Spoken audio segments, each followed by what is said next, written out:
আপনি যখন আজান শুনে মসজিদে আসলেন না, চায়ের দোকানে বসে আছেন, আল্লাহ তাআলা চাইলে আপনার অক্সিজেন বন্ধ করে দিতে পারতো না?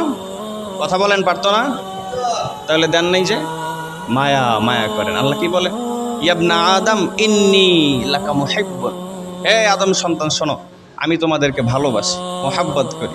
এর কারণেই তো এত পাপ, এত জুলুম করার পর আমি তোমাদের এই যে হাতটাকে বিকলাঙ্গ করি নাই, এই যে পাও এটার শক্তি হরণ করে পঙ্গু বানিয়ে দেই নাই, এই যে চোখ এটার শক্তি হরণ করে আমি অন্ধ বানিয়ে দেই নাই। কেন জানো? ইন্নী লাকা মুহিব্বুন, আমি তোমাদেরকে ভালোবাসি। করেন সুবহানাল্লাহ। আল্লাহ ভালোবাসেন, আর এই ভালোবাসা নিয়ে অপেক্ষায় থাকেন। একজন মা তার সন্তান পথ ভোলা হয়ে গেলে, হারিয়ে গেলে যেরকম সারা জীবন অপেক্ষায় থাকে, আমার বাচ্চা, আমার সন্তান কোনো না কোনো দিন ফিরে আসবে আর আমাকে মা বলে ডাক দেবে, তার থেকেও অধীর আগ্রহ নিয়ে আল্লাহ বসে থাকে। কোনো না কোনো দিন আমার পথ ভোলা বান্দার বুঝ আসবে আর সে আমার